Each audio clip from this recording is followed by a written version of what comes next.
Selamat sore. Sore. Ya, terima kasih karena sudah menyambut baik undangan kami hari ini.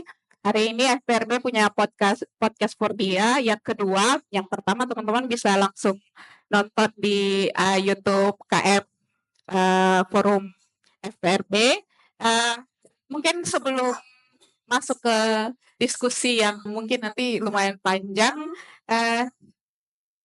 saya ingin menyapa teman-teman yang sudah hadir hari ini. Ada dari teman-teman pemuda Peniel, terima kasih. Ada dari Koalisi Kopi juga sudah hadir, terima kasih. Lalu ada dari komunitas Hanaf, Lomba Moratas. Ya, terima kasih. Ada dari tim Sosmed PRB juga ada, tolong nanti beritanya ambil dari angle yang baik. Lalu ada dari Skolmus juga sudah hadir bersama kita, teman-teman komunitas Skolmus. Dari OMS Cis Timor juga sudah hadir. Ada dari teman-teman Garamin, dari Siap Siaga juga sudah ada, dari Tenggara, dan juga dari Lowewini. Ya, terima kasih. Dan mungkin ada yang belum terdata di sini, saya minta maaf. Tapi selamat datang, selamat sore, dan selamat datang. Nah, hari ini tentu bukan kita hanya tanpa tujuan. Hari ini kita mengundang teman-teman karena kita ingin membahas bersama-sama satu isu yang menurut kami setelah didiskusikan menurut kami penting juga untuk ada hari ini, ada atau diangkat di dalam podcast hari ini terkait dengan isu PRB API atau pengurangan risiko bencana dan adaptasi perubahan iklim. Nah, karena bagi kami melihat bahwa kondisi di NTT ini punya geografi yang cukup unik, tetapi seringkali terjadi bencana. Sebut saja banjir, kekeringan, dan juga mungkin gempa bumi baru-baru yang sempat terjadi di Flores juga, di Pulau Flores, yaitu letusan gunung berapi yang dimana itu pasti menyebabkan banyak kerugian atau banyak dampak-dampak lingkungan sosial seperti itu. Nah, ketika kita berbicara soal isu PRB API ini, kami merasa bahwa isu ini juga sebenarnya sangat penting untuk anak muda itu ada di dalamnya, gitu. Karena kan di dalam lingkungan masyarakat itu bukan hanya orang yang anak muda juga ada. Karena ini juga kita bicara soal keberlanjutan gerakan atau aksi-aksi bersama di dalam isu PRB API ini. Karena itu kami juga hari ini mengundang dua anak muda sebagai narasumber utama kami hari ini, dua anak muda yang ganteng. Tapi kita di Papa Ganteng jadi anak ganteng. Dan juga ada dari Kak Kosmas dari mewakili Koalisi Kopi. Dan juga ada Kak Ika mewakili Plan Internasional, dan Kak Ika ini adalah spesialis di climate change. Nah, kita akan diskusi bukan hanya dengan dua narasumber ini, tapi juga dengan teman-teman yang hadir hari ini. Kita ingin berbagi dan saling mendorong atau memberi motivasi di dalam bagaimana kita sebagai anak muda menyikapi isu PRB API ini. Begitu. Nah, mungkin kita akan mulai saja mungkin dari Kak Kosmas dan Kak Ika terlebih dahulu. Ini kan sudah punya pengalaman berkomunitas, sudah punya pengalaman berorganisasi yang Kak Ika lumayan panjang ya. Saya kenal Kak Ika itu waktu 2016 itu masih di plan, sampai sekarang juga masih tetap di plan, dan berarti sudah punya pengalaman berorganisasi bersama masyarakat itu yang cukup panjang. Lalu Kak Kosmas juga saya kenal sebagai teman-teman kopi yang punya gerakan-gerakan hebat bersama-sama, dan juga ada komunitas sendiri yang dikerjakan Sokom ya Kak. Iya. Iya, Sokom, anak-anak pesisir. Nah, kalau menurut Kak Ika dan Kak Kosmas sendiri di dalam isu PRB API ini, apakah sudah cukup? Apakah dari apa yang dikerjakan itu melihat bahwa apakah keterlibatan anak muda hingga saat ini itu sudah cukup atau bagaimana? Silakan. Mungkin dari Kak Ika atau Kak Kosmas, silakan. Siapa dulu? Kakak duluan. Mungkin sambil santai saja ya ngobrol. Pertanyaan adalah sudah cukup atau tidak gitu kan. Tapi kalau mau dilihat kan namanya bencana tidak ada kata cukup. Bencana itu bisa terjadi kapan saja. Jadi kalau mau dibilang sudah cukup atau tidak, tentunya tidak cukup gitu. Nah, salah satu pendekatan yang dipakai Plan Indonesia saat ini itu adalah mendukung kaum muda. Kenapa, kaum muda? Karena kami melihat bahwa kalau sebelumnya kami, lebih banyak berurusan dengan anak, karena memang kami merasa bahwa organisasi kami merasa bahwa ketika melibatkan anak atau mendukung anak, anak itu bisa menjadi agen perubahan. Karena ketika dia belajar di bangku sekolah, dia mendapatkan pengetahuan, dia dapatkan juga pengalaman sehari-hari, lalu dia berhadapan dengan situasi bencana, dia akan mudah mempelajari ketimbang orang dewasa. Namun saat ini kami berkembang dengan mendorong kaum muda dengan perihal yang sama. Kenapa? Karena, kaum muda juga bisa kena bencana gitu. Lalu kalau kamu seorang muda punya pengetahuan, punya kesempatan yang banyak, sekarang itu bisa akses digital, kamu mau belajar apa saja saat ini tuh kamu tinggal cari di Google dapat. Lalu kenapa kamu tidak gunakan pengetahuan itu untuk membantu orang lain yang berhadapan dengan bencana? Karena kan kalau mau dilihat kita sendiri sebenarnya di NTT ini ada 11 ancaman bencana yang kita hadapi, dan itu kita tidak tahu kapan itu terjadi. Selalu kita bilang, "Oh, itu bencana alam bencana alam." Apa-apa alam yang salah, gitu. Kita tidak pernah bertanya, apakah kita yang salah atau kita melakukan sesuatu atau ada perlakuan kita yang memang tidak tepat buat alam. Jadi, dorongan dan motivasi itu lalu, mendorong kami, bagaimana sih ini kita mendorong kaum muda, gitu. Seperti itu. Iya, baik. Terima kasih, Kak Ika. Mungkin ke Kosmas? Ah, terkait dengan pengurangan risiko bencana ini kita menyadari ada 2 konteks dasar gitu, yakni bicara soal ketahanan atau kapasitas wilayah, dan kedua adalah kapasitas orang yang ada di wilayah tersebut gitu. Maka kemudian teman-teman di Koalisi Kopi menyadari bahwa tidak bisa kita bergerak dalam satu sisi gitu. Ada sisi yang perlu kita, dorong, yaitu bagaimana membangun ketahanan kewilayahan itu dan juga kapasitas orang di situ, artinya anak muda yang juga terlibat di situ. Nah, sejauh ini, Koalisi Kopi sebagai koalisi kelompok orang muda untuk perubahan iklim itu kita ada di 12 kabupaten kota, di Flores-nya seluruh, timur masih cuma di Kota Kupang, sama di Waingapu, Alor, Lembata. Itu cukup berbeda ya animo animo anak muda untuk bergerak gitu. Bukan berarti tidak ada anak muda yang mau bergerak, tetapi ekosistem bagaimana mereka saling baku dukung, gerakan untuk saling belajar bersama, itu tidak sesubur di Kota Kupang dibandingkan dengan daerah-daerah lain. Kami pun mengalami juga ketika daerah seperti Kupang bertumbuh dengan baik komunitas baku dukungnya, kemudian Labuan Bajo yang baru tumbuh dengan ekosistem pariwisata mendukung mereka untuk bertumbuh dengan baik, tetapi tidak begitu dengan teman-teman di, eee, Nagekeo contohnya atau Ngadah gitu. Ada teman-teman, tetapi ekosistem komunitasnya tidak sebesar di daerah-daerah yang lain. Nah, kenapa Koalisi Kopi itu dibentuk? Ini juga sebagai sebuah sarana untuk baku dukung bahwa di tengah apa namanya kondisi geografis kita yang cukup unik ya, kita banyak pulau, kemudian kontur alam juga cukup menantang. Itu bukan berarti anak-anak di Pulau Timur atau anak-anak muda di Pulau Flores itu tidak bisa mendukung satu sama lain. Kita paham bahwa ketika kita melakukan aksi itu tidak hanya offline tapi juga offline, maka mengamplifier suara anak muda di seluruh NTT itu perlu. Caranya adalah membentuk satu koalisi besar ini dan bisa baku dukung. Itu yang terjadi. Nah, menyadari kondisi itu pula, kita tidak kemudian serta-merta turun dan melakukan aksi lingkungan gitu. Kita menyadari bahwa kita juga harus punya kapasitas untuk melakukan itu. Beberapa kali kita coba mengupayakan sebisa mungkin adanya penguatan kapasitas. Jadi menyadari sebelum kita mengkampanyekan ke masyarakat, setidaknya minimal kita juga memahami isu tersebut gitu. Iya. Ya, kira-kira gitu Iya. sementara. Jadi kalau, dari yang saya tangkap, berarti sebenarnya bencana itu terjadi tidak semata-mata karena kita hanya menyalahkan alam. Mhm. Bencana alam, kan kita lebih banyak sering sebutnya bencana alam Iya, ya. Misalnya banjir kita bilang bencana alam. Padahal sebenarnya kalau telisik lebih jauh, Penyebabnya mungkin penyebabnya bukan karena alam. Kasihan, alam tidak buat apa-apa, tapi dia disalah-salahkan begitu, menyalahkan alam dan lain sebagainya. Padahal, seperti yang Kak Ika bilang tadi sebenarnya ada banyak hal, ada banyak faktor yang bisa menyebabkan bencana itu bisa terjadi. Bahkan ada 11 tadi ya, Kak. Mungkin bisa beberapa mungkin dari yang paling sering terjadi di Ya, kalau kalau NTT? saat ini ada bencana karena tadi, orang yang selalu orang bilang alam dan ada yang karena perubahan iklim.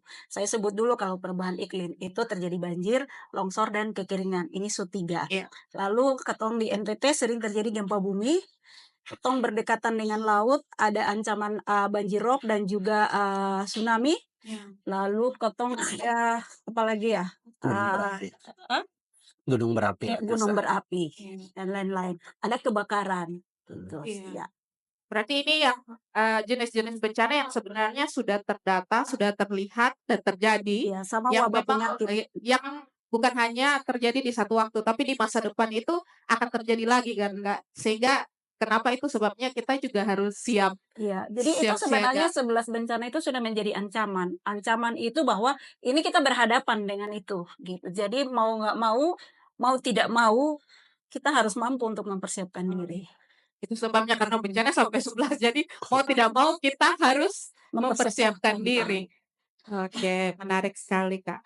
Nah, ini berarti, dari teman-teman Koalisi Kopi juga apakah sedang memperbesar upaya menjangkau anak muda Mmm, supaya semakin lebih luas lagi, iya iya betul, kita isu PRBAP? isu-isu PRB. Nah, isu PRB ini sebenarnya bukan satu isu khusus ya, tetapi dia punya keterkaitan erat dengan perubahan iklim itu sendiri gitu. Kita sekalipun kita selalu bicara soal kami punya 12 itu keanggotaan wilayah, tapi bukan berarti itu banyak sekali gitu, semua punya tantangan. Eee, Tantangan kita adalah, bagaimana suara yang sudah ada ini itu bisa bersuara, satu gitu.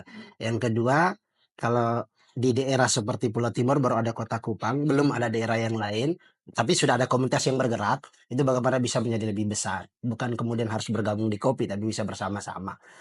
Nah, kondisi kita saat ini sekarang adalah kita kita cukup dibantu oleh teknologi informasi ya, bahwa bersuara tidak harus turun ke jalan, tetapi punya medium yang lain. Kita cukup asik kalau di Kupang, mediumnya cukup banyak gitu. Mau seni, ya olahraga, media sosial gitu. Itu tuh cukup terakomodasi dengan baik, tetapi tidak dengan beberapa daerah-daerah yang lain. Mhm. Nah, kondisi itu juga membuat kami mencari cara lain selain cara-cara yang ada gitu untuk mensiasati memang di setiap daerah punya, kesiapan dan kapasitas yang berbeda-beda.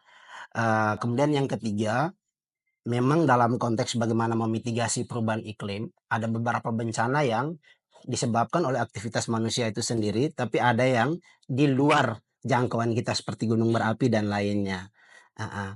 Tapi kalau soal bagaimana kita merespon kekeringan, bagaimana kita merespon longsor, ini sebenarnya hukum timbal balik ya antara perilaku manusia dengan ketahanan alam itu sendiri. Gerakan-gerakan seperti reboisasi, baik itu di, mata air dan sebagainya, eee, itu juga memang digerakkan, tapi kita juga mau melihat lebih dalam, contohnya kita berbicara soal kekeringan, banyak kemudian teman-teman yang terlibat dalam aksi menanam pohon, itu di sekitar mata air. Tapi kita selalu berefleksi apakah aksi menanam pohon itu sekedar menanam pohon saja, atau kita paham pohon-pohon apa yang perlu disiapa di situ. Jadi keanggotaan 12 wilayah itu bukan soal jumlah suara yang besar, tetapi teman-teman ini bisa berbagi praktik baik. Kita sadar bahwa ada budaya-budaya lokal yang sebenarnya secara tidak langsung itu mengkonservasi lingkungan. Nah, praktik-praktik itu baiknya untuk dibagi dan kita setiap beberapa bulan sekali melakukan lingkar belajar online sehingga teman-teman yang melakukan praktik baik di daerahnya ataupun punya budaya lokal yang baik itu bisa dibagikan. Kayak muro di Lembata gitu. Kemudian kemarin ketika kita belajar di Kolhua tuh ada beberapa praktik mereka gitu, ketika sebelum potong pohon harus tanam dulu dan lain-lain sebagainya, kira-kira gitu. Nah, kalau misalnya dari mungkin ini bukan hanya pertanyaan untuk 2 narasumber saja, tapi untuk kita. Jadi sebentar, yang ingin berdiskusi bisa, bisa menyampaikan pendapatnya. Kan, menurut, Kak Kosmas dan Kak Ika, seberapa penting sebenarnya anak muda ini tadi sempat ada kisi-kisi tadi, tadi ada kisi-kisi, tapi, mungkin lebih dalam lagi seberapa penting anak muda perlu terlibat dalam PRBAP ini atau mungkin teman-teman yang datang hari ini juga punya, kerja-kerja ya di dalam isu PRBAP ini bisa bisa share. Lalu mengapa teman-teman merasa bahwa itu sangat penting sebagai anak muda kita terlibat atau kita terpapar dengan dan sampai melakukan aksi untuk isu ini PRBAP. Mungkin Siap. dari Kak Ika dan Kak Kosmas, lalu teman-teman yang ingin menyampaikan pendapat silakan. Ya. Mungkin saya sekilas dulu pengantarnya seperti apa. Jadi di Plan Indonesia itu ada program namanya Humanitarian dan Resilience. Jadi ada kemanusiaan dan ada ketangguhan. Nah, lewat program Resilience itu bagaimana cara kami mendukung kaum muda? Kami melakukan studi dulu. Jadi dari studi itu yang dilakukan di 5 provinsi, ada sekitar 335 anak muda yang terlibat. 46%-nya itu bilang mereka tidak punya kapasitas terkait bencana itu sendiri dan bagaimana menghadapi bencana. Kemudian mereka selalu bilang, kami di wilayah kami punya ruang, tapi kami selalu tidak diberikan kesempatan. Lalu bagaimana kami bisa kasih tahu ke orang orang dewasa lainnya bahwa ini yang bisa kita lakukan gitu. Jadi dari ini baru 2 temuan, sebenarnya ada 8 temuan yang kaum muda sampaikan. Lalu dari itu kami mencoba, lalu kita seperti apa gitu kalau ada tantangan yang dihadapi oleh kaum muda gitu. Mungkin saya rasa juga teman-teman muda di Kupang mengalami kendala itu. Lalu kalau suruh kita berhadapan dengan gempa, saya tidak tahu apa-apa cara menyelamatkan diri Cara dengan gempa, atau bahkan saya tidak tahu bagaimana gempa itu terjadi atau kekeringan itu bisa melanda kota Kupang. Karena memang tidak punya kapasitas dan pengetahuan. Baru kapasitas saja tidak ada, apalagi keterampilan untuk menghadapi bencana. Nah, dari temuan-temuan itu, Plan Indonesia mencoba mencari siapa nih kaum muda yang mau terlibat. Siapa nih kaum muda yang mau belajar. Jadi ketika waktu itu di tahun 2022 ada 80 kaum muda dari 14 provinsi yang mau terlibat. Tetapi kembali lagi ketika kami memberikan kesempatan kepada kaum muda, ya kamu juga tidak boleh datang kosong. Kamu harus tahu persoalan apa yang ada di kampung kamu. Gitu. Sama, ketika kami juga mau mengajak kaum muda untuk beraksi terhadap iklim, kamu juga harus datang dengan persoalan apa yang ada di kampung kamu. Yang kami peroleh adalah bahwa kaum muda itu sangat antusias untuk belajar, tapi kaum muda itu sangat terbatas dari waktunya. Jadi kadang saya mau mengajar kaum muda di malam minggu jam 10 malam. Oke, tapi itu tidak apa-apa, itu bagian dari tanggung jawab. Jadi kita kasih sebagai seorang mentor, kita kasih saja apa yang dibutuhkan oleh kaum muda gitu. Lalu, eee, karena kami merasa bahwa itu sangat penting. Ketika kamu tidak punya kapasitas, masa saya hanya diam saja kalau saya punya kapasitas gitu. Jadi seharusnya kaum muda diberi kapasitas. Nah, lewat tadi, relawan muda untuk respon kemanusiaan, ada beberapa anak dari NTT, ada dari Soe, Lembata, Kota Kupang, dan juga Nagakeo, itu sangat antusias untuk belajar. Mereka terlibat dari 3 bulan kelas. Jadi, rata-rata Plan Indonesia kalau mau mendukung kaum muda itu, dia kasih kelas untuk peningkatan kapasitas. Kalau tadi terkaitan dengan respon bencana, ada 12 kelas. Jadi kelasnya itu setiap hari Sabtu, jadi itu sebenarnya hari libur, setiap hari Sabtu jam 10 sampai jam 2 siang. Tujuannya adalah supaya kaum muda ini punya kapasitas. Lalu bukan saja hanya belajar teori, kita juga kasih praktek. Kita bikinkan kasus, misalnya terjadi bencana di Kota Kupang, kasusnya ini, lalu dibedah oleh mereka secara berkelompok. Jadi kami terus belajar nih, bagaimana strateginya mendukung kaum muda. Karena kan akan sedikit berbeda. Ada kaum muda yang tipenya, bisa nggak saya kirim sendiri tugas saya? Tidak bisa, kamu dikasih berkelompok, tujuannya adalah supaya kamu bisa bekerja sama dengan teman kamu. Begitu juga dengan kaum muda di Lembata, Soe, dan Nagakeo yang melakukan aksi iklim juga bertanya, di sekolah ini cuma saya yang bisa. Berarti kalau di sekolah kamu tidak ada yang bisa, kamu bisa mencari kelompok-kelompok lain. Bisa kelompok keagamaan, OMK, bisa pemuda gereja, atau remaja masjid, atau karang taruna yang memang mau mendukung aksi kamu, mau mendukung ide kamu. Gitu. Jadi kaum muda sebenarnya sangat punya punya harapan. supaya pengetahuan dia kalau dia melakukan sesuatu, kalau orang Sumba misalnya kau pulang jadi sarjana, kau pulang, kau sangat dihargai karena pengetahuan kau dan sarjananya.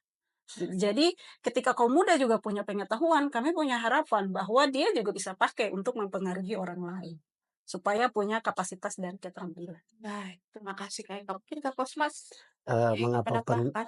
mengapa penting suatu waktu, saya dari Larantuka, suatu waktu teman-teman kos itu mengeluhkan uang saku yang berkurang gitu, dan ketika Problem anak kos. ya problem anak kos, dan ketika teman-teman itu lagi lingkar sama orang tuanya, diceritakanlah bahwa, "Wah kami ikannya kurang," kata. Heeh.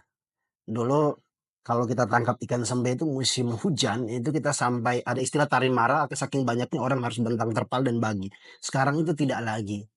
Dan karena keasikan kita juga main di laut, kita menyadari bahwa titik utamanya itu adalah kerusakan terumbu karang.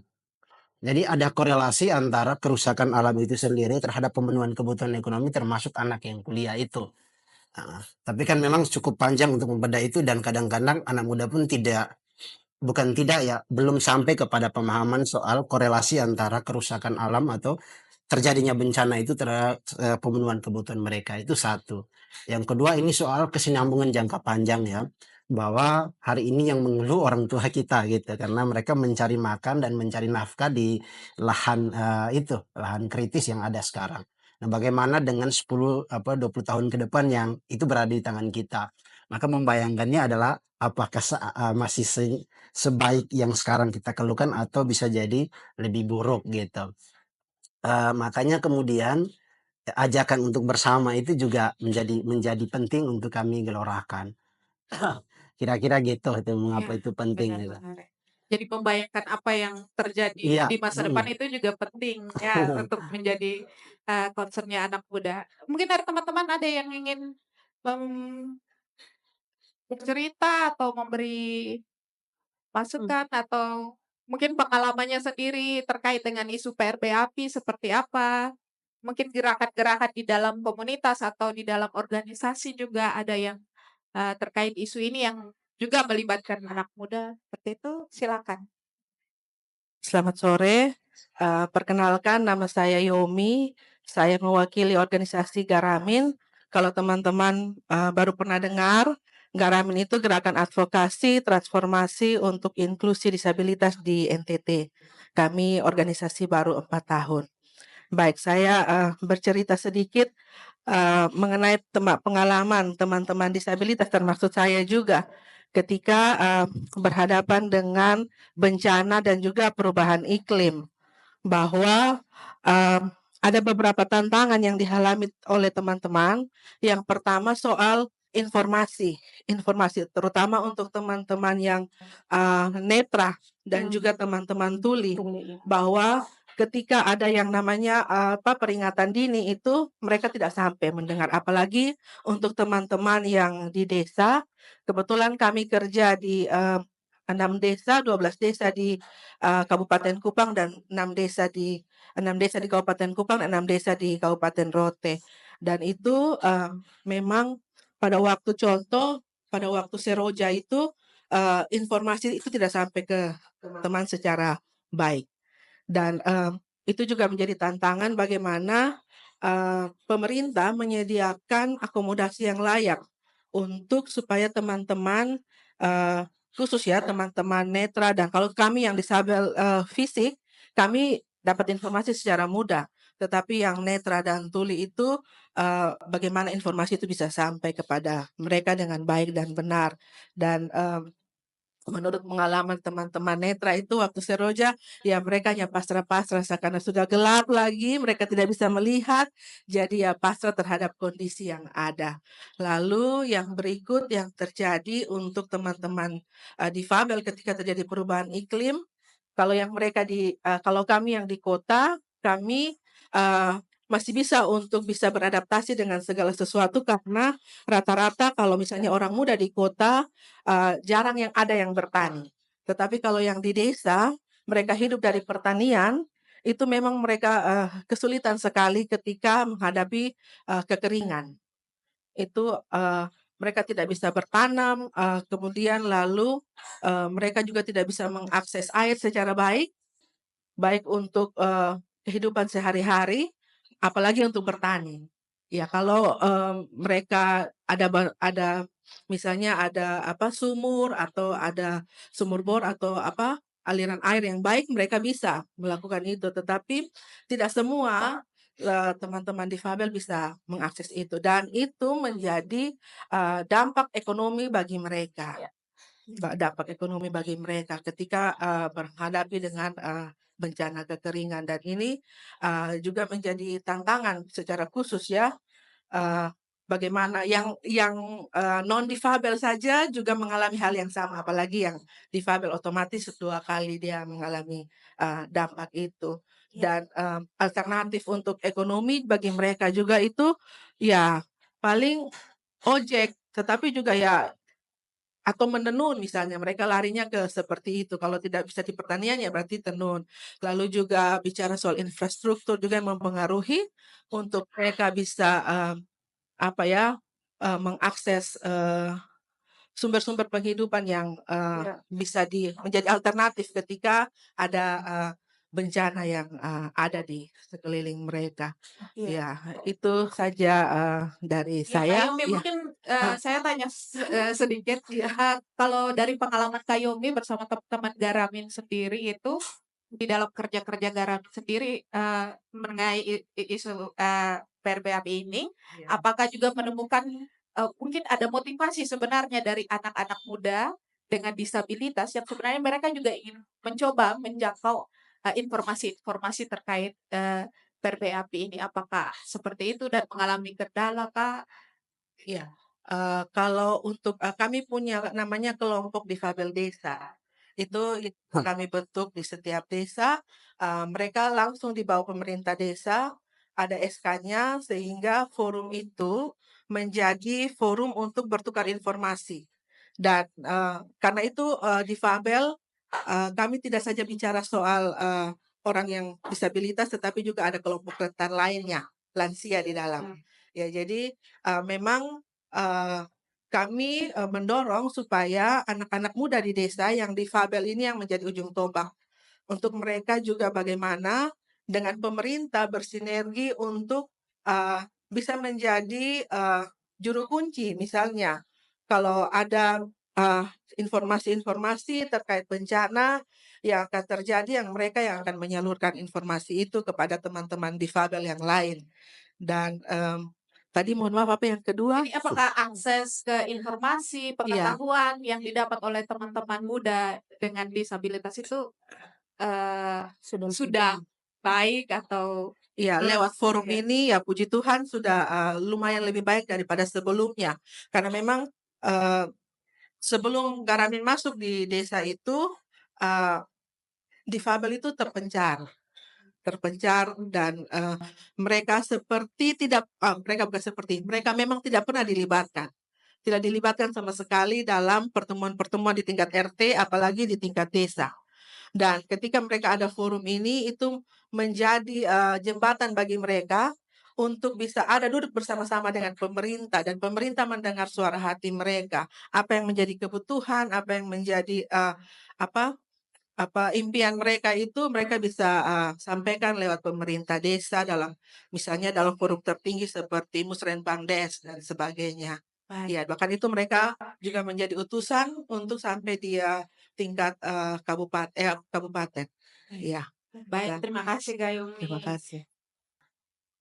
Mungkin masih ada yang ingin Saya mau tambahkan sedikit silakan ini. silakan, Kak. Ini terkait dengan bagaimana kemampuan merespon bencana, bukan saja soal sebelum bencana atau sesudah, bahkan sesudah bencana. Ada kejadian lucu ketika Seroja, di mana anak-anak kos itu berlarian ketika mendapat kabar bahwa mau terjadi tsunami karena air laut kering di Osaka waktu itu. Itu menunjukkan bagaimana ketidaksiapan atau minim kemampuan terkait bagaimana merespon bencana dan pengetahuan terhadap bencana itu sendiri.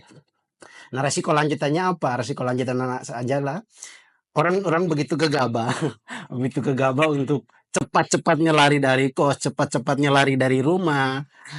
Itu bahkan satu mobil itu bisa 20 orang naik, itu cukup berisiko. Belum lagi orang menjara barang-barang kos karena tidak ditutup, itu sebenarnya hal lucu, tetapi menunjukkan bahwa keminiman kita terkait dengan pengetahuan akan respon bencana, itu juga membawa dampak buruk bagi kita, gitu. Iya. Jadi, mau tambah sedikit. Jadi sebenarnya kalau arah-arah Osaka sana tuh sudah ada rute-rute evakuasi. Ya itu tadi, kita masih minim terhadap kemampuan kita membaca rute evakuasi itu, gitu. Jadi kalau tadi, mahasiswa saja masih ada yang case-nya seperti itu, gitu. Bagaimana orang dengan disabilitas, bagaimana orang dengan lansia, atau orang yang punya kerentanan tersendiri, gitu. Padahal sebetulnya kalau mulai dari Osaka, kalau kita lihat sepanjang jalan tuh itu rute Iya, evakuasi itu Sutua, sudah gitu. ditambah. Sutua itu maksudnya sudah lama dipajang di sana, gitu. Lalu kalau itu saja kamu tidak bisa baca sebagai seorang anak muda, bagaimana masa depan kita? Tuh, ya ada yang tentu merasa bahwa ya anak muda kami Ya, belum. karena kan kalau di Osaka itu dipasang, itu daerah wisata dan itu memang, rawan terjadi tsunami, gitu. Jadi mulai dari arah pantai sana tuh menuju ke atas tuh dipasang, sebenarnya kamu tinggal lari aja ke atas, Iya. gitu.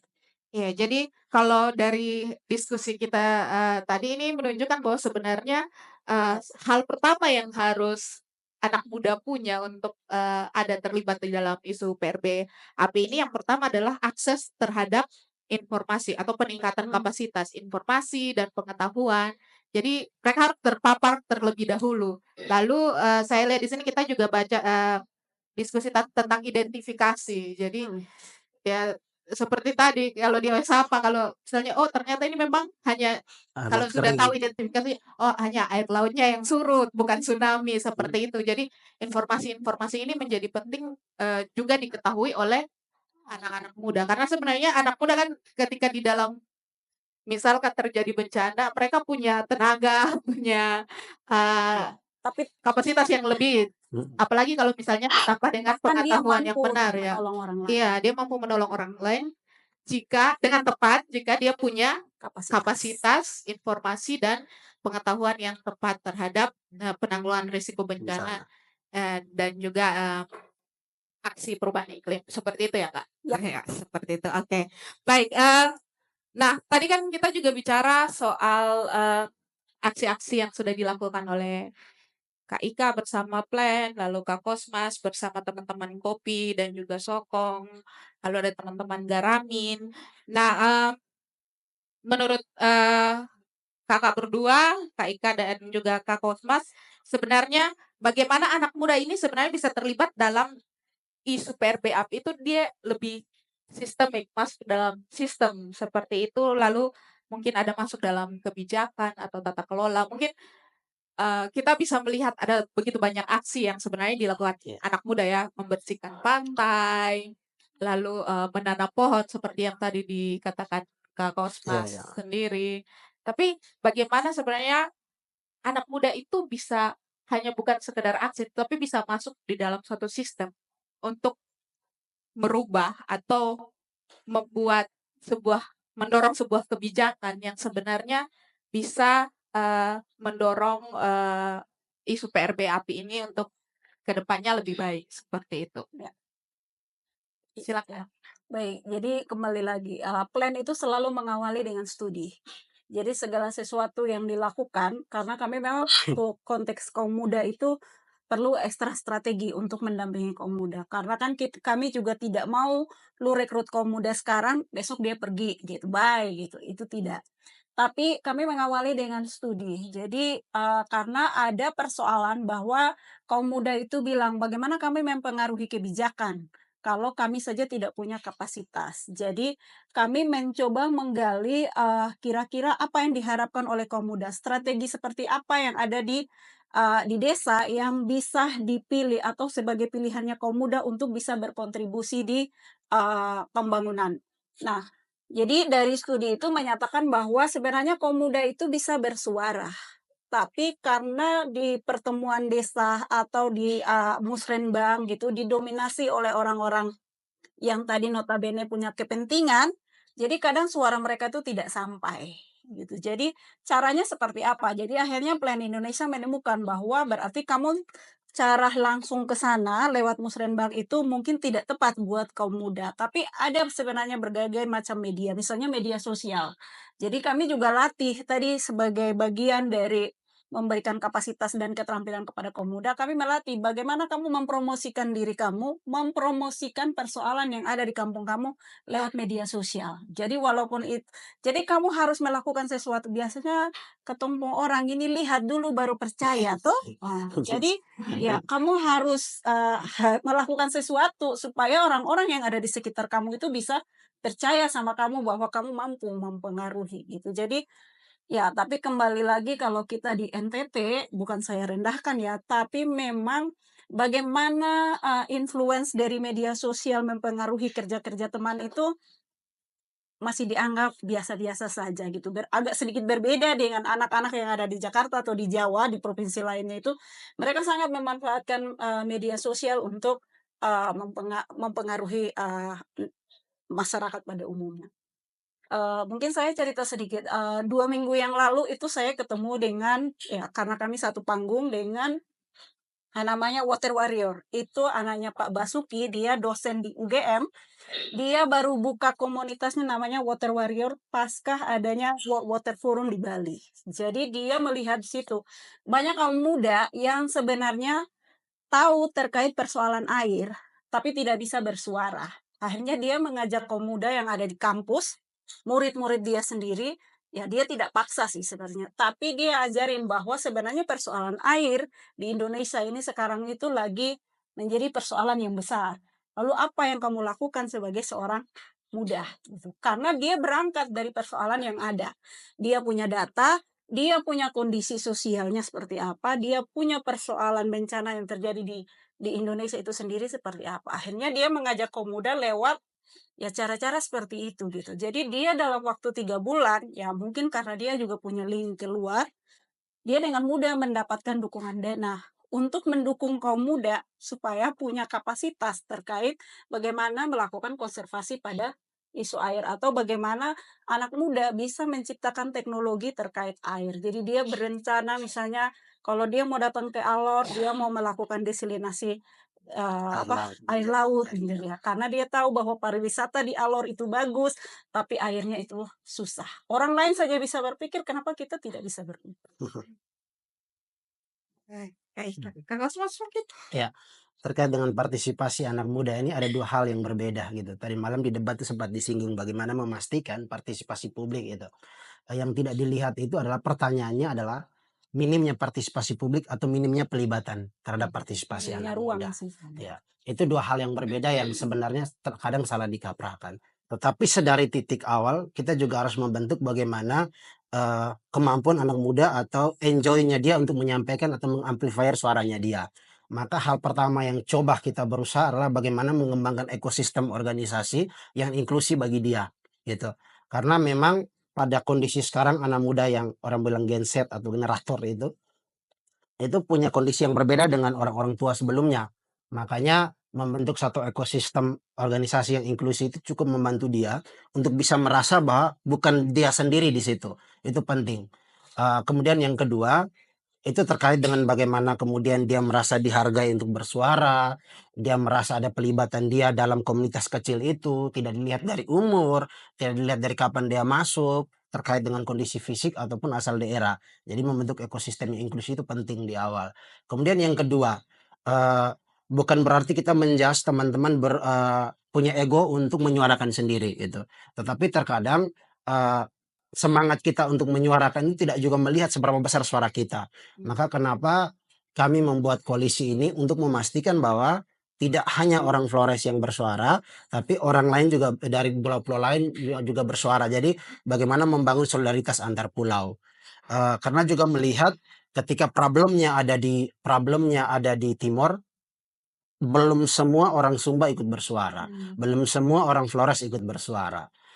Berikutnya itu muncul sikap apatis terhadap konstelasi demokrasi dan politik kita. Karena apa? Karena dalam konteks pelibatan partisipasi dia yang minim gitu. Makanya berkorelasi terhadap partisipasi mereka yang rendah. Partisipasi mereka yang rendah. Apa yang kemudian berlanjut dari konteks itu? Nah, berlanjut dari konteks itu kita dalam kondisi pemilihan kepala daerah baik tingkat provinsi ataupun tingkat gubernur. Rasa-rasanya kita tuh lebih banyak dicekcoki isu-isu yang minim minim substansi. dalam proses demokrasi atau para pemangku kebijakan ini yang akan kita pilih. Contoh sederhananya saja, narasi yang dibangun untuk menggambarkan seorang pemimpin yang duduk dan mengambil kebijakan itu soal dia asal mana, gitu. Hmm. Dia dari institusi mana sebelumnya. Bahkan lucunya ketika debat pun satu membanggakan dia punya koalisi yang begitu besar gitu. Itu cukup lucu. Pada akhirnya kita lupa bagaimana melihat visi misinya dia. Cukup menarik dari 3 calon gubernur yang ada, mereka menggambarkan semua punya visi misi tentang lingkungan. Tapi kalau kita membedahnya dari apa ya, dari debat semalam, itu cukup lucu gitu. Itu cukup lucu. Cukup lucu kenapa?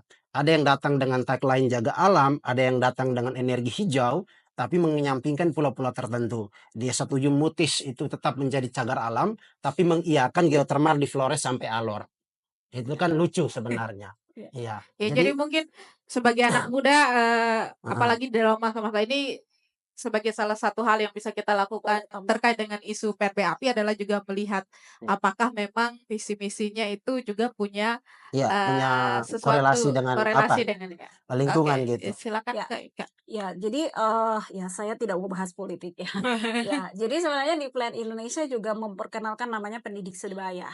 Jadi bagaimana mengintegrasikan pengetahuan-pengetahuan bencana tadi lewat program Sekolah Aman Bencana kepada anak dan guru. Tujuannya adalah mereka bisa dapat, kalau sekarang istilahnya P5 ya, itu ekstrakurikuler. Jadi melewat P5 itu mereka bisa berlatih terkait kesiapsiagaan bencana. Kami juga sebenarnya pernah punya 100 relawan dari Undana Mhm. untuk mengkapasitasi anak-anak di sekolah supaya punya pengetahuan bagaimana menyelamatkan diri dari gempa bumi gitu. Jadi tujuannya pendidik sebaya itu dia mampu mempengaruhi kebijakan yang ada di sekolah. Biasanya persoalan lingkungan yang ada di sekolah itu adalah sekolah tidak ada pohon, WC tidak ada air, lalu buang sampah sembarangan, lalu kami tidak pernah belajar bagaimana itu simulasi bencana gitu. Itu persoalan yang ada di sekolah. Jadi bagaimana caranya? Jadi lewat pendidik sebaya tadi yang kita latih, mungkin pendidik sebaya itu mungkin cuma 5 orang ya, karena terbatas juga dari sisi sumber daya manusia gitu kan. Mhm. Jadi cuma 5 orang. Nah, dengan harapan bahwa 5 orang itu tadi bisa mempengaruhi kebijakan gitu yang ada di sekolah. Jadi ada beberapa sekolah yang memang kasih ini donasi gitu untuk anak-anak OSIS yang tadi menjadi pendidik sebaya untuk melakukan perbaikan di toilet atau gali lubang, beli snack untuk gali lubang supaya bisa tanam anakan atau bikin kelas daur ulang sampah. Mereka bikin dari ale-ale yang mereka biasa beli di sekolah, mereka bikin jadi pajangan tempel di kelas. Jadi hiasan kelas itu didukung oleh sekolah. Karena memang tadi kalau desa itu mungkin skalanya masih lebih besar ya. Lalu kaum muda yang ada di situ, lu masih SMA ini, lu bisa apa? Orang akan selalu begitu. Jadi lewat sekolah, si peer edukator tadi itu atau pendidik sebaya tadi itu, dia akan Oke. mampu mempengaruhi kebijakan yang ada di sekolah. Asalkan ketika pengetahuan itu dikasih, ada guru pendampingnya. Gitu. Ada guru pendampingnya, tujuannya adalah supaya ya mereka boleh beride. Boleh punya, saya mau bikin aksi iklim nih, yang ini, yang saya mau, yang saya bisa. Kalau tidak didukung juga oleh gurunya belum tentu mereka, karena mereka kan masih berada pada tahap saya perlu support, saya Ya. perlu dukungan. Jadi pendidik sebaya itu sebenarnya sangat-sangat berperan di sekolah untuk mempengaruhi kebijakan-kebijakan yang ada di Ya. sekolah itu Jadi sendiri. kalau saya bisa tangkap berarti sebenarnya kita ini bisa mempengaruhi sebagai anak muda, kita ini Yes, bisa mempengaruhi kebijakan, sistem dan lain sebagainya dimanapun kita berada. betul. Ketika kita tidak bersuara, kalau sendiri memang agak sulit, Ya, tapi kalau misalnya Heeh. kita melakukan bersama-sama, bukan hanya di dalam tempat kita, tetapi juga dengan teman-teman yang ada di tempat-tempat yang lain, dengan kondisi yang sama, itu akan memperkuat gerakan-gerakan ya, kita. betul. Mungkin Kak Kosmas kita kasih ke Siap, teman-teman siap, dulu. siap. Kak Kosmas, mungkin ada yang ingin menyampaikan tentang mungkin teman-teman punya pengalaman bersama dengan isu PRBAP atau sama sekali tidak, dan tapi teman-teman merasa bahwa itu sebenarnya penting juga untuk isu ini ada di dalam komunitas teman-teman seperti itu. Oh iya, silakan Kak. Nanti tolong sebutkan nama lalu dari komunitas mana. Silakan. Kenalkan saya Uni dari Lowini. Nah, Lowini ini kan fokus isunya tuh di kesetaraan gender. Tapi memang kalau berkaitan dengan pengurangan risiko bencana sama adaptasi perubahan iklim ini sebenarnya dia tuh tidak melihat isu ya. Ya. Dia tuh dialami oleh semua makhluk hidup yang ada di bumi ini. Kadang tuh kayak kadang kita cukup apatis gitu kayak ini isu kita jadi kita fokusnya tuh misalnya hanya belajar kesetaraan gender saja gitu. Padahal sebenarnya soal risiko bencana dan adaptasi perubahan iklim itu kita semua rasakan gitu. Jadi sebagai anak muda meskipun kita lintas isu tapi saya melihat bahwa di Kupang sini kita sehari ini kayak ada pameran yang inklusif gitu kan. Ada nih teman-teman yang menyuarakan isu mereka di situ dan kita berkeliling kita melihat nih stand mereka. Misalnya kayak kemarin nih ada pameran tanggal 14 pameran dari teman-teman soal pendidikan inklusif tuh mengajak teman-teman untuk menyuarakan isu mereka. Jadi kita bisa melihat itu menurut saya tuh itu adalah salah satu ruang di mana kita bisa sama-sama belajar. Karena memang sebagai anak muda tuh kita tidak saja harus fokus ke isu kita, tapi soal bencana dan perubahan iklim itu adalah isu yang sangat berdekatan dengan kita sendiri gitu. Jadi pentingnya anak muda terlibat dalam isu ini karena memang itu sangat dekat dengan dirinya. Itu yang pertama, terus yang kedua soal bagaimana bisa masuk ke sistem gitu. Nah, anak muda itu kan kayak punya keinginan yang sangat besar untuk belajar bahkan kayak ini Semangat. nih iya, bahkan dia tuh bisa kayak ini belajar semua isu gitu. Tapi memang kita perlu melihat bahwa gerakan itu sangat penting dalam ini proses untuk menuju ke sistem. Karena ketika kita sendiri kita meningkatkan kapasitas diri kita, tapi kita juga harus memastikan bahwa teman-teman kita juga ini juga mendapat manfaat itu. Jadi mereka juga merasakan hal yang sama sehingga kapasitasnya itu balance gitu. Nah, setelah kita dan komunitas kita kuat gitu, lalu kita bertemu dengan teman-teman kita yang lintas isu dan kita saling belajar bahwa isu ini sangat penting bersama, maka kita membentuk solidaritas gitu. Nah, dengan solidaritas itu, dengan banyaknya orang dan gerakan yang besar itu, ketika kita mau masuk ke sistem itu akan dilihat. Karena kayak banyak dari berbagai daerah, dari berbagai komponen itu yang bilang bahwa ini penting nih. Nah, itu bisa dilihat. Saya punya ini ada tuh kemarin saya mengikuti suatu kegiatan dan ada namanya Kakak Sabina. Dia dia tuh ada dalam gerakan dan dia tuh melihat bahwa ada kasus soal kekerasan seksual gitu yang terjadi.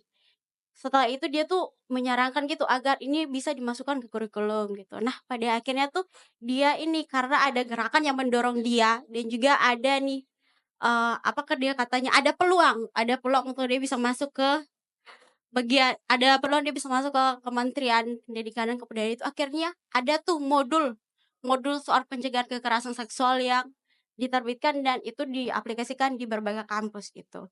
Jadi untuk masuk ke sistem itu memang yang pertama kita perlu untuk menguatkan kapasitas diri, terus kapasitas dari komunitas kita, terus kita perlu bersama bergerak meskipun lintas isu karena ini ada hal yang sangat penting untuk kita suarakan. Setelah itu kita akan melihat peluang gitu, bisa nih kita masuk atau tidak gitu. Itu dari saya, terima kasih. Baik, terima kasih, Kak. Ya, jadi mungkin yang penting di sini kita melihat bahwa isu PRBAP ini sebenarnya adalah isu bersama, apapun yang kita sedang kerjakan di dalam komunitas karena dampaknya itu ke semua orang, ke semua pihak. Dengan mungkin dampak-dampaknya berbeda ya. Kita bisa lihat dampak ke disabilitas itu berbeda, dampak ke perempuan dan anak itu berbeda. Mungkin ada teman-teman dari Tenggarang. Oh ya, silakan. Terima kasih Kak untuk kesempatannya. Perkenalkan Beta Julpa dari Tenggara.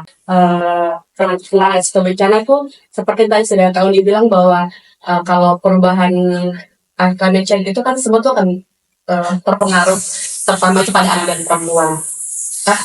Anak dan ibu hamil, sorry. Bercerita dari kemarin waktu Seroja, kita untuk melakukan edukasi peserta Kespro di Kabupaten Kupang, kami mendapati bahwa anak remaja perempuan itu sangat terdampak karena waktu mereka di pengungsian itu tidak ada kebersihan menstruasi mereka tuh kurang, air pembalut itu sangat kurang, jadi perempuan yang sedang menstruasi itu sangat kesulitan untuk bisa mendapatkan akses kebersihan bagi mereka. Jadi di situ kita melakukan edukasi kepada pemerintah setempat untuk kalau bisa biasanya kan kalau misalkan sudah pengungsian gitu, fokusnya cuma kayak kasih makanan, kasih pakaian bekas, tapi kita lupa kalau ada anak perempuan situ yang malah menstruasi, ada mungkin lansia yang tidak punya popok gitu. Nah itu kadang-kadang hal-hal yang sering dilupakan. Melihat lagi bahwa kalau anak-anak di kota-kota besar yang Tenggarau sudah kayak berjejaring sama mereka di kota-kota besar tuh sudah cukup punya pemahaman soal itu, tapi kembali lagi kalau kita di NTT sendiri masih minim soal itu. Jadi kita di Tenggara melakukan edukasi, advokasi ke pemerintah, kalau bisa itu diperhatikan, dan juga kepada anak-anak remaja kalau misalkan sudah ada tanda-tanda untuk melakukan evakuasi, jangan lupa hal-hal yang perlu kalian bawa itu sanitasi menstrual hygiene kalian itu jangan lupa, itu merupakan hal yang penting juga. Baik. Itu sih Kak kalau dari Terima kasih Tenggara. Ilta. Kalau dari Ilta dan Uni tadi kita bisa lihat tuh sebenarnya aksi-aksi yang mereka lakukan ini juga adalah aksi-aksi setelah terjadi bencana. Tapi mereka juga itu sebagai mitigasi. Jadi ini yang akan terjadi. Ini pengalaman-pengalaman mereka itu adalah pengalaman yang harus menurut saya dikumpulkan sehingga orang sudah tahu, oh ternyata di dalam ketika terjadinya bencana, kondisi-kondisi ini yang akan terjadi bukan hanya kepada orang dewasa, tetapi juga anak-anak, bahkan perempuan, bukan hanya perempuan, tapi ada ibu hamil, Kelompok rentan. perempuan yang menstruasi dan seperti itu. Jadi ya menarik sekali ya. Masyarakat ini. Mungkin ini pentingnya kenapa anak muda itu harus terpapar dari BAPI. Masih ada satu Kak, boleh Kak satu? boleh. Ya boleh ya. Abis ini setelah itu kita ke Kak Kosmas. Oke baik, saya Filia, saya mewakili dari Isi Kopi juga, tapi terkait dengan untuk perlibatan dalam Sebuah peraturan itu kemarin saya sendiri juga bersama dari DCG Kota Kupang itu kami juga bekerjasama dengan Yayasan Peren dan juga pemerintah Kota Kupang, Wali Kota Kupang dan Dinas Bapeda Kota Kupang itu kami bicaranya tentang bagaimana kita bisa dari perubahan iklim yang telah terjadi ini dengan suhu yang semakin panas. dengan sampah di Kota Kupang. Kita bicaranya tentang sampah. Bagaimana caranya kita mengelola sampah sebagai anak muda. Memang awal masuknya itu pada ranah rumah tangga, tapi ada beberapa kaum muda, komunitas kaum muda yang diikut sertakan. Sehingga dari aksi bersama itu kami membuat perjalanan di beberapa kelurahan, 4 kelurahan, terkait dengan kebijakan bagaimana pengelolaan sampah di dalam ranah rumah tangga, lalu ke tingkat RT, RW, sampai di kelurahan dan Kota Kupang, seperti itu. Nah, di situ kami sebagai anak muda, terkhususnya saya bersama beberapa teman yang terlibat bersama pemerintah di situ, kami ikut serta sebagai anak muda untuk apa? Untuk mengkampanyekan, untuk memberikan arahan langsung kepada pihak-pihak rumah tangga, terkhususnya bagaimana kita harus memilah sampah dari rumah, walaupun tidak cuma memilah sampah anorganik dan organik, tapi ada beberapa jenis-jenis sampah lagi. Nah, dan di Kota Kupang itu sendiri juga punya bank sampah, di mana memang awal masuknya itu bahwa sampah itu bisa menghasilkan uang. Tapi kalau kami anak-anak muda bilang bahwa selain sampah itu bisa menghasilkan uang, sampah itu bisa memperpanjang kehidupan bumi dan kehidupan kita. Seperti itu. Jadi sampah, terutama sampah-sampah anorganik itu punya banyak jenis. Jadi kami belajar, kami dikapasitasi, dan kami melakukan aksi bersama para warga di kelurahan-kelurahan tersebut terkait dengan bagaimana proses pemilahan sampahnya dan pengangkutan sampai ke bank sampah, lalu menghasilkan. Bagi kami kaum muda yang bekerja setelah habis kegiatan itu, kaum muda yang lain tidak berhenti di situ, tapi kami memberikan kepada kelompok-kelompok yang lainnya. Saya sendiri memberikan kepada kelompok Persekutuan Mahasiswa Kristen yang walaupun awalnya mereka tanya kenapa kita harus melakukan hal seperti ini. Terus kalau bicara tentang begitu, mereka banyak orang yang selalu pikir bahwa berapa sih hasil yang kita dapat dari sampah itu. Tapi saya selalu bilang kepada teman-teman bahwa kita melakukan ini untuk kehidupan kita sendiri. Jadi, jangan bicara berapa yang kita dapat, tapi bagaimana kita bisa bertahan di sini. Nah, selain daripada itu, untuk kebijakan sendiri, dari apa yang telah dilakukan bersama pemerintah Kota Kupang terkait dengan Dinas Lingkungan Hidup, dengan Bapeda dan sebagainya itu, akhirnya bahwa melihat bahwa di kelurahan-kelurahan itu mereka punya antusias yang lebih besar, walaupun itu di dalam ranah rumah tangga, kelurahan, tapi mereka sangat mempunyai antusias yang besar, sehingga dibantu dari ini PJ Wali Kota membantu untuk mengeluarkan surat SK, di mana bahwa apa yang mereka keluarkan tidak hanya habis di situ, tapi mereka mengerjakannya dengan sungguh-sungguh, dan ada juga SK yang dikeluarkan, sehingga itu bukan salah satu bahwa kita sudah bisa berdampak untuk sebuah keputusan di dalam satu sistem seperti itu. Mungkin itu sedikit cerita dari saya. Terima kasih. Baik, terima kasih. Mungkin Kak Kosma silakan. Ya, saya coba karena gini, proses kita untuk menentukan keterlibatan kita secara sistemik itu tidak lepas dari 3 pihak gitu. Kita sebagai masyarakat sipil, pemerintah sebagai lembaga eksekutif yang punya peran penting mengambil kebijakan, dan korporasi besar. Tadi Kak dari Tenggara mengatakan bahwa kemudian kita berusaha menyuarakan ketika terjadi bencana itu juga harus diperhatikan bagaimana bertindak terhadap teman-teman perempuan gitu. Nah, Kak Pilia juga menyampaikan bahwa bagaimana orang ini membuang sampah. Tapi pertanyaan besarnya ketika kita ngomong sampah, pemerintah tuh punya hak untuk menyediakan sarana sampah.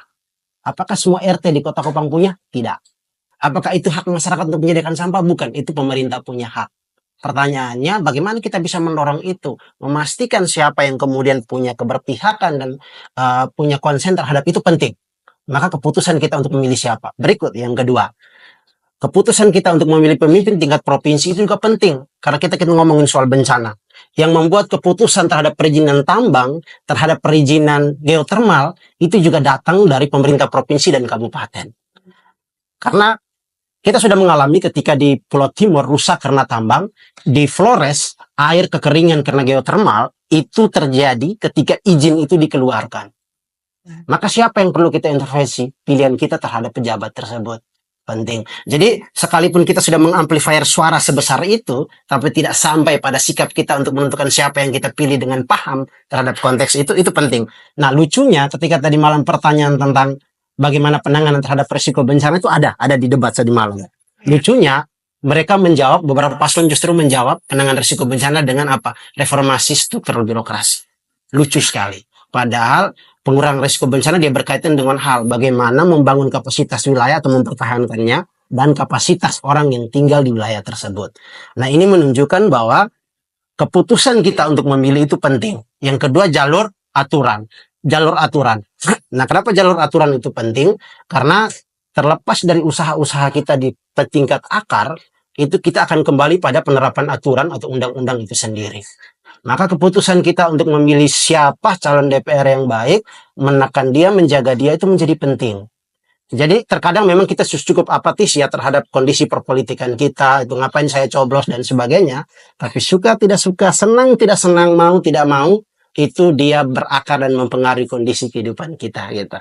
Jadi yang saya tangkap bahwa aksi itu baik, tetapi jangan berhenti di situ, hanya aksi, tetapi harus bergerak sampai ke perubahan sistem, sehingga perubahan itu bukan bisa dirasakan oleh semua orang, gitu. Seperti itu ya. Baik, nah ini lumayan seru deh. ya, sangat senang karena banyak anak mudanya.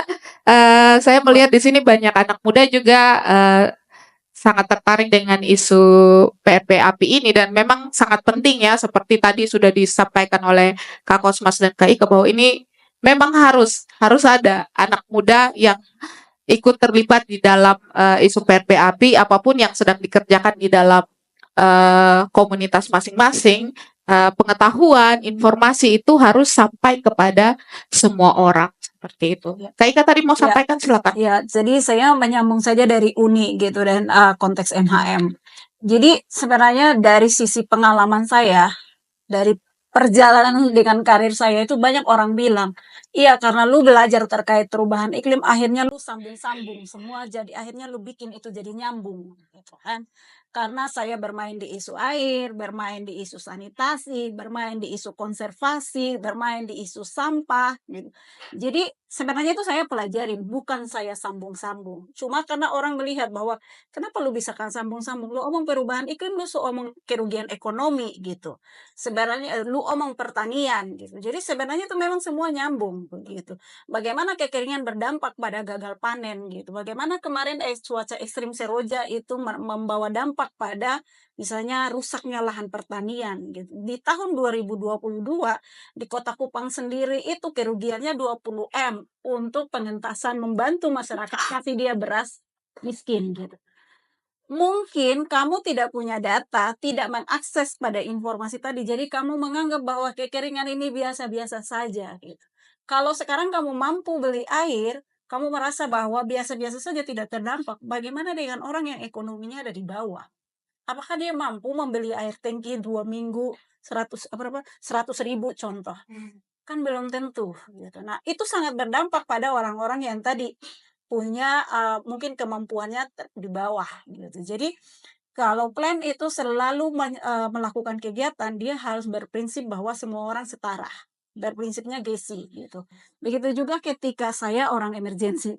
Ketika melakukan respon emergensi, kami memastikan bahwa semua orang itu mendapatkan haknya, mendapatkan hal yang setara. Misalnya tadi, kami perlu memastikan bahwa tadi kalau mau di situ ada ibu hamil, di situ ada anak-anak, di situ ada memang, perempuan dewasa, ada lansia, perlu dipastikan. Misalnya kan tidak mungkin kalau di tenda, lansia langsung tidur di beralaskan terpal begitu, tapi kamu perlu pastikan bagaimana si lansia ini bisa tetap aman ketika dia berada di tenda. Begitu juga ketika mereka mengakses toilet. Biasanya toilet di tempat pengungsian itu cuma ada 2 dengan ribuan orang. Begitu juga dengan sumber airnya, mungkin tangki cuma 2 yang ada di situ, padahal kebutuhan orang setiap hari itu 23 liter air gitu. Jadi bagaimana kamu memastikan bahwa semua orang ketika berada dalam kondisi bencana atau berada di tempat pengungsian, mereka bisa mendapatkan hak yang setara tadi, termasuk dalam isu kesehatan kayak gitu. Jadi sebenarnya ya kalau kita mau berpikir memang sudah ada orang yang memikirkan itu gitu. Jadi kalau kami mainnya di situasi emergensi itu kami banyak mainnya di isu kesehatan dan pendidikan, kami tidak urus itu kasih makanan, tidak. Karena sudah ada organisasi lain. Jadi sebenarnya sudah kalau dalam situasi emergensi itu sudah ada sektornya masing-masing. Jadi perlunya koordinasi di dalam konteks bencana itu adalah untuk bisa berbagi. Ini organisasi ini sudah ada, dia tangani apa. Organisasi ini sudah ada, dia menangani apa. Jadi kita tidak tumpang tindih nanti bantuannya. Karena biasanya kalau dalam situasi bencana yang menumpuk itu Indomie goreng dan pakaian bekas. Jadi orang selalu membuang pakaian bekasnya itu ke sana gitu. Lalu mereka juga membuang Indomie bantuan mereka itu ke sana gitu. Jadi sebenarnya itu yang perlu didiskusikan. Jadi hampir setiap hari kalau ada bencana itu ada rapat. Jadi harus ada satu orang kunci, misalnya kalau Plan Indonesia harus ada satu orang yang memang isinya hanya pergi rapat tiap hari. Tujuannya supaya kita itu tidak tumpang tindih. Misalnya kalau saya bagian pendidikan, ya sudah saya urus itu pendidikan, bagaimana memastikan pendidikan ini tetap berjalan walaupun ada bencana. Seperti itu. Begitu juga dengan teman-teman yang urus air bersih dan segala macam, sanitasi, itu memastikan bagaimana itu bisa berproses dengan baik. Gitu. Jadi sangat penting bagi kita untuk memastikan bahwa semua orang itu bisa bekerja sesuai dengan tugas dan tanggung jawabnya. Jadi kalau ada orang yang bilang, "Lu sambung-sambungkan," ya sudah terima saja karena dia belum mengerti.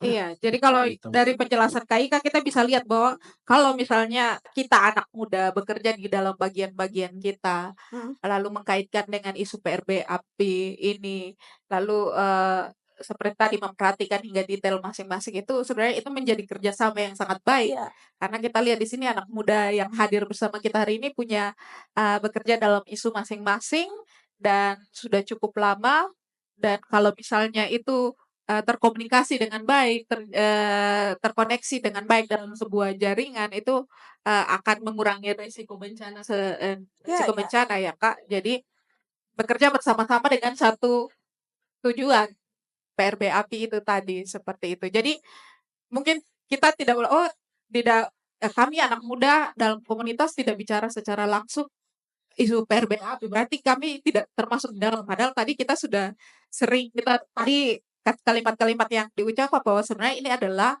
ketika terjadi bencana dampaknya itu ke semua orang. Lalu sebagai regenerasi ke depan ya harus kita anak muda kalau misalnya kita tidak terpapar isu ini, kita tidak dapat pengetahuannya, bagaimana kita bisa menjadi penolong gitu ketika dalam kondisi-kondisi bencana terjadi ke depannya. Ini menjadi penting. Jadi ini memperkuat ya tadi kenapa anak muda penting, kenapa kami mengundang teman-teman muda untuk juga hadir hari ini. Dan mungkin masih ada dari teman-teman yang hadir peserta yang ingin menyampaikan cerita atau pendapat, silakan. Baik, terima kasih. Perkenalkan nama saya John dari Cistima. Mungkin sedikit sharing pengalaman gitu yang sudah kita bahas bersama dari awal. Itu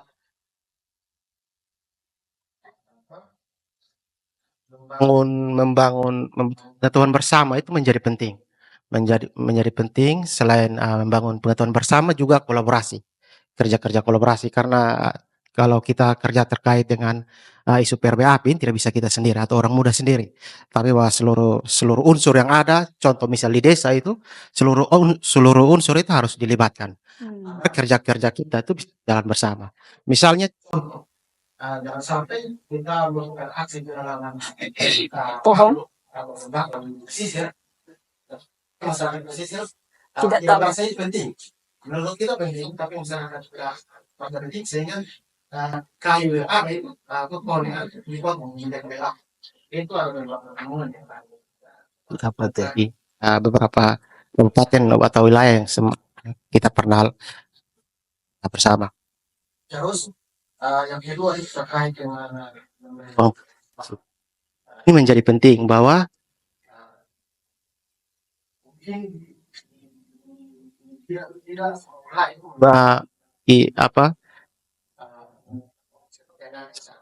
ada wilayah yang misalnya kalau kita bicara air, akses air bersih dan lain-lain, di dalam pertemuan dan lain-lain itu perempuan bahkan tidak dilibatkan. Yang berdiri atau duduk di situ tuh laki-laki semua, karena mungkin ada pengaruh sosial budaya yang ada di wilayah situ, sehingga itu menjadi tantangan tersendiri. Kebutuhan yang ada, bahwa kita tahu bersama kalau omong air ini kalau di desa atau yang ambil air yang ambil air siapa, iya begitu. Jadi kadang ruang-ruang partisipasi ini yang perlu kita dorong lagi di ruang-ruang publik agar kebutuhan dari perempuan atau mama juga atau dari pihak lain itu semua bisa terakomodir. Mungkin itu sedikit sharing dari. Terima kasih, Kak. Oh ya, teman dari Skolmus ya. Baik, perkenalkan saya Dedison. Saya dari tadi saya menceritakan tentang pengalaman saya di Sabo. Di Sabo itu untuk penambangan sangat besar sehingga itu berhasilnya tinggi. Tetapi masyarakat maksudnya itu ada himbauan dari pemerintah juga dari masyarakat kesadaran sehingga dan khususnya untuk anak muda itu kalau misalnya sudah habis sekolah apa begitu misalnya dari perguruan tinggi yang sudah mengerti, mereka tidak akan kembali ke kampung. Itu karena faktor pekerjaan, faktor ekonomi. Sehingga untuk mengedukasi ke masyarakat yang SDM-nya kurang, itu menjadi faktor utama sehingga para penambang pasir itu mereka formasi. Nah, untuk mengatasi atau ini caranya bagaimana supaya eh, jangan terjadi lagi hal-hal yang kayak begitu. Karena kita tahu di Sabu itu minim pekerjaan sehingga itu penambang itu Mau tidak mau selalu harus ke kota. ya ada edukasi dari pemerintah setempat, dari pusat ada aturan juga tetap dilakukan. Jadi Pulau Sabu itu semakin menyusut. Entah nanti ke depan lagi ke mana itu sudah tahu lagi. Ya. Jadi kayak pentingnya anak muda yang sudah terpapar tadi informasi soal PRB api, itu mereka menjadi saluran ya untuk informasi di tempat mereka tinggal sebenarnya. Itu menjadi penting ya, Kak. Dan faktor ekonomi juga itu menjadi faktor utama juga sehingga susah untuk di pulau-pulau kecil seperti itu. Baik, terima kasih Kak. Ini sedikit lagi tentang Seroja. Seroja juga itu seperti yang tadi terjadi bilang tsunami ini. Tsunami ini banyak di Sabu banyak makan korban walaupun itu tidak terakses karena jaringan dan lain sebagainya. Banyak kecelakaan waktu itu juga karena terjadi tsunami ini. Tapi untuk pengendalian atau penanganan itu susah. Ya, karena itu pas Seroja semua pusat informasi semua apapun total mati. Jadi tidak ada komunikasi sesama juga tidak ada begitu waktu itu. Jadi itu bagi. Baik, terima kasih Kak. Mungkin masih ada?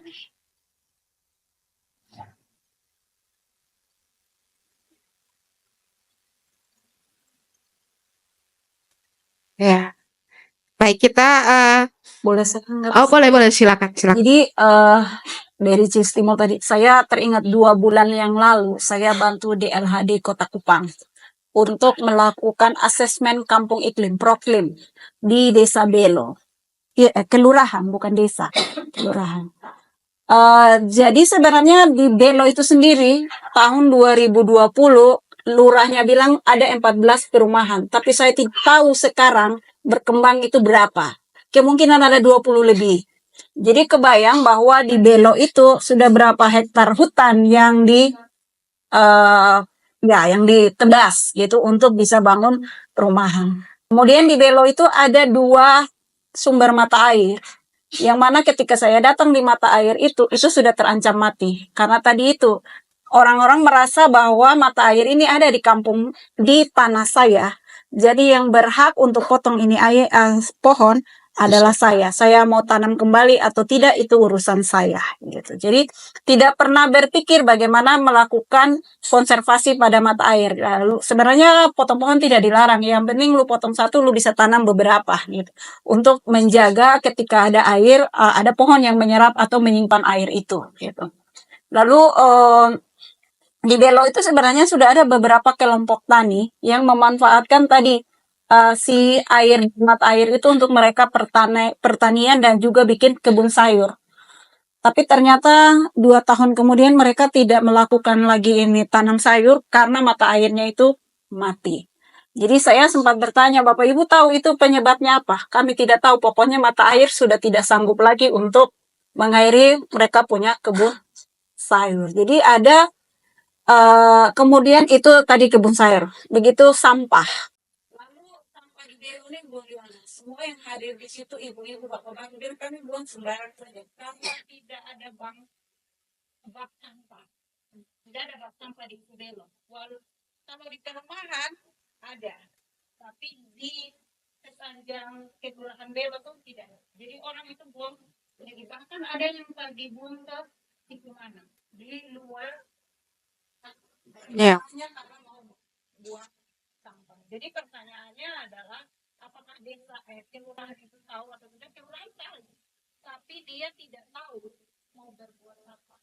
Karena mereka itu selalu terpupuk dengan tidak ada anggaran dari pemerintah. Karena yang datang ini orang pemerintah, harapan mereka ketika saya melaporkan bahwa ada persoalan tidak ada anggaran, mungkin DLHD bisa perhatikan. Padahal sebenarnya DLHD itu pergi tanya, apakah kampung kamu ini sudah masuk kampung iklim atau tidak. Jadi buang sampah sembarangan di sana itu masih terjadi. lalu mereka itu punya potensi punya perumahan. Setiap perumahan itu ada 1 atau 2 sumur bor yang sebenarnya ya tidak boleh sumur bor gitu karena dia akan menyedot air tanah. Lu tidak ada pohon, lu suruh lagi di sumur bor sedot lupung tanah, air tanah gitu. Sudah air tanahnya habis, nanti air permukaannya turun, ambil lagi air itu untuk masuk ke sumur bor gitu. Jadi sebenarnya ya bukan dilarang, larangannya ada tapi dibatasi gitu. Tapi karena tadi cuan itu masuk, jadi itu ya anggap saja saya tidak tahu. Bahkan bak sampah yang seharusnya ada di pinggir jalan setiap ST itu tidak ada. Jadi pertanyaan ada mama-mama bilang, ya karena kami sudah biasa bakar sampah, akhirnya kami bakar sampah. Ya, itu juga tidak bisa kita batasi, karena hanya ada itu pilihan mereka. Mungkin dia tidak punya uang bensin untuk buang tadi di siku mana atau di jalur 40 mana begitu mereka buang. Saya tidak punya kapasitas bahwa Bapak tidak boleh begitu. Itu malah itu bisa mengotori udara. Wah, itu nanti teori masuk gitu kan. Padahal Mama tidak mengharapkan itu. Iya, Jadi benar. sebenarnya perlu dilihat ketika kaum muda dilibatkan mulai dari perencanaan, mulai dari musrenbangdus lah atau apa, dia temukan bahwa ada persoalan sampah, ada persoalan perumahan yang terlalu banyak yang bikin sumur bor, atau mungkin perumahan yang septic tanknya tidak baik, itu akan mempengaruhi isu lingkungan di wilayah Beno ini. Kalau ada yang melihat isu dan menyuarakan lewat musrenbangdus, mungkin akan sampai. Tapi itu tadi, ada pemudanya di Belo, bukan tidak ada. Ada pemuda gereja, ada remaja masjid. Tapi ketika tidak dikasih kesempatan atau ruang publiknya tadi itu tidak ada untuk bersuara, atau bahkan karang tarunanya itu tidak didengar, jadi ya halnya seperti itu. Sampai bak sampah saja tidak punya. Jadi mau kembalikan ke siapa? Ke anak mudanya yang tidak terlibat, atau memang tidak ada ruang Tidak dikasih kesempatan. Ya, oke. Baik, terima kasih Kak Ika. Mungkin kita akan podcast kita akan tutup. Jadi masih ada 8 pekerjaan ya. Nanti silakan setelah ini nanti kita bisa berdiskusi lebih panjang, lalu terkoneksi di dalam jaringan-jaringan. Kalau terkait lapangan pekerjaan itu, makanya ketika orang disuruh bikin aksi iklim, lihat dulu masalahnya. Ya, identifikasi ya Kak. Yang hal yang paling pertama itu kamu harus temu kendali kopu masalah apa. Ya. Misalnya kalau pilihan mainnya sampah, harus diteliti juga apakah benar sampah di lingkungan saya itu menjadi masalah atau tidak. Karena kalau ikut-ikutan saja, ya itu tidak akan berhasil. Tapi kalau tadi misalnya kamu tahu bahwa tambang pasir ini bermasalah, berarti saya sebagai anak muda harus melakukan sesuatu. Memang lapangan pekerjaan itu tidak langsung ada uangnya sekarang, tapi percaya atau tidak, setelah kamu berproses ya entah 1 tahun, 1,5 tahun, itu akan membuat lapangan pekerjaan baru buat kaum muda. Baik, terima kasih Kak Ika. Nah mungkin penutup dari Kak Kosmas tadi sudah Kak Ika. Kak Kosmas silakan, mungkin ada yang mau disampaikan. Partisipasi anak muda itu memang menjadi penting ya, karena memang melihatnya kalau dalam konteks demokrasi kita melihatnya gini, populasi anak muda dalam pemilu itu menjadi satu kondisi yang seksis bagi para calon-calon ini gitu, karena memang populasi kita mendominasi populasi pemilih. Maka kalau kadang kita lengah, isu yang mereka main itu menyerempetkan isu-isu lain yang sebenarnya tidak begitu produktif bagi kita dan melupakan isu-isu yang penting seperti pengurangan risiko bencana. Berikutnya, bergeraknya kita itu memang kadang bergerak secara individu. Tapi pertanyaannya ketika kita sudah yang berada di organisasi atau komunitas, apakah kita hanya merangkul orang-orang kita sendiri di situ atau juga berusaha mengait orang-orang di sekitar? Itu juga menjadi penting. Dan posisi yang terakhir adalah kita menginginkan adanya soal kebutuhan terhadap bank sampah, kebutuhan terhadap fasilitas sampah. Itu juga bagaimana memastikan siapa yang punya keberpihakan terhadap pemenuhan itu gitu. Karena kan kalau kita lihat calon-calon yang ada, saya akan kembali. Kenapa? Karena ngomongin soal sampah di Kota Kupang itu sudah lama sekali, bahkan ketika Alak itu terbakar berkali-kali. Gitu.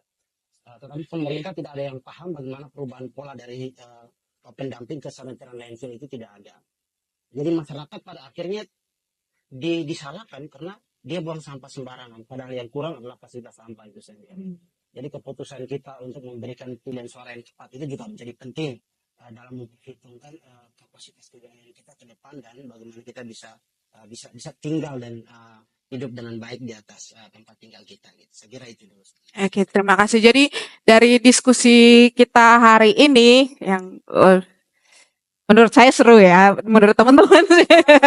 Nah, ya kurang waktunya. Mungkin nanti itu bisa jadi masukan untuk teman-teman di FPRB apakah 3 jam atau 4 jam. Tetapi dari diskusi kita hari ini syarat atau menurut saya syarat atau prakondisi agar anak muda itu sebenarnya bisa terlibat dalam isu-isu PRB-API ini yang pertama pasti mereka harus terpapar oleh informasi dan pengetahuan dari PRB-API ini sendiri. Ya bisa melalui banyak hal ya isu-isu ini, bisa salah satunya adalah diskusi-diskusi seperti ini. Lalu yang kedua itu bahwa mereka juga selain terpapar oleh informasi dan pengetahuan, tentu anak muda itu harus diberi kesempatan untuk berpartisipasi. Jadi berpartisipasi ini bukan hanya mereka ikut, tetapi mereka sendiri juga harus jeli mengidentifikasi sebenarnya apa yang sedang terjadi di sekitar mereka. Nah, setelah itu barulah anak muda ini terjejaring atau berjejaring dengan teman-teman yang mungkin mempunyai isu yang sama terkait dengan PRB-API ini dan juga tentu saja aksi-aksi yang dilakukan anak muda ini tidak boleh berhenti hanya sekedar aksi, tetapi harus juga sampai ke tahap perubahan sistem atau masuk di dalam mendorong kebijakan. Nah, untuk apa? Supaya perubahan itu bukan hanya dirasakan oleh diri sendiri, tetapi perubahan itu juga bisa dirasakan oleh semua orang. Dan tentu saja sudah ditegaskan oleh teman-teman berkali-kali bahwa isu PRB-API ini bukanlah isu satu pihak, tetapi adalah isu bersama. Karena dampaknya itu juga terjadi bersama-sama. Jadi kita yang ada di dalam komunitas masing-masing juga penting untuk memasukkan isu ini sehingga kita bisa bekerja bersama-sama ya. Karena bersatu kita teguh. Jadi jangan jalan masing-masing tapi kita bekerja bersama-sama sehingga solusi-solusi itu bisa dengan cepat atau bisa didapatkan gitu. Ya, media sosial juga seperti itu. Baik, terima kasih untuk kehadiran semua hari ini. Kita tepuk tangan buat yang terima kasih untuk dua narasumber kami, Kak Kosmas dan Kak Ika. Terima kasih untuk teman-teman yang sudah hadir. Sampai ketemu di podcast berikutnya. Terima kasih.